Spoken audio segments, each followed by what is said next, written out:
Di materi sebelumnya, kita sudah belajar mengapa kita membutuhkan automation test. Di materi kali ini, kita akan berkenalan dengan robot framework. Nah, apa itu robot framework?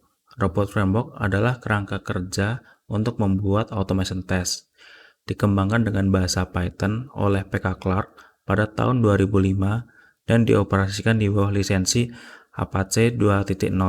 Keunggulan robot framework dibandingkan framework-framework yang lain adalah mendukung pengujian aplikasi berbasis web, desktop, mobile, dan API. Jadi jika teman-teman dapat membuat automation test salah satu saja, misal web, teman-teman lebih mudah untuk membuat automation aplikasi lain, misalkan mobile app, karena penggunaannya hampir mirip. Kemudian, sintaks yang mudah dimengerti atau plain text dan dapat digunakan oleh non-programmer. Jadi sintaksnya robot framework itu sangat mudah dipahami oleh teman-teman yang belum terbiasa dengan bahasa pemrograman pada umumnya. Kemudian keunggulan yang lain adalah memungkinkan integrasi dengan berbagai library dan framework penguji tambahan. Robot framework sendiri punya banyak library yang sudah tersedia dan dapat digunakan untuk membuat automation test sesuai kebutuhan kita. Atau kita bisa membuat library sendiri dengan bahasa Python. Kemudian, apa saja arsitektur robot framework? Arsitektur robot framework sendiri sangatlah sederhana. Yang pertama itu berisi tes atau langkah-langkah pengujian dan pernyataan-pernyataan yang dijalankan oleh robot framework.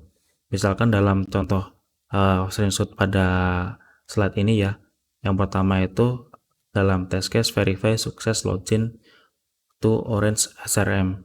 Di sini langkah yang pertama yaitu adalah open browser, kemudian dia menunggu sampai elemen dengan ID txt username ini muncul.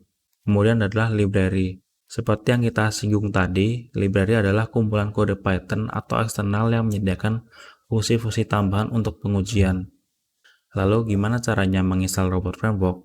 Sebelum kita mulai menginstal robot framework terlebih dahulu, kita memerlukan prerequest dua aplikasi ini. Yang pertama adalah Python, yang kedua adalah VS Code. Teman-teman bisa download Python di web aslinya yaitu di python.org. Teman-teman bisa memilih Python yang versi terbaru. Lalu kemudian teman-teman bisa mendownload VS Code di websitenya langsung di codevisualstudio.com.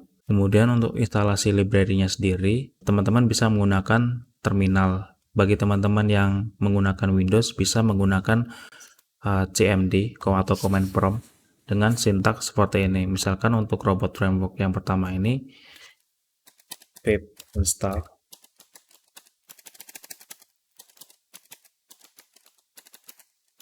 robot framework seperti ini. Nah, karena saya sudah menggunakan sudah ada robot framework di sini, jadi untuk hasilnya seperti ini. Teman-teman bisa menggunakan perintah pip sebagai untuk menginstal library-library yang lain seperti request, robot framework request, robot framework JSON library, dan robot framework Selenium library. Mungkin sekian untuk pembahasan video kali ini. Sampai jumpa di video selanjutnya.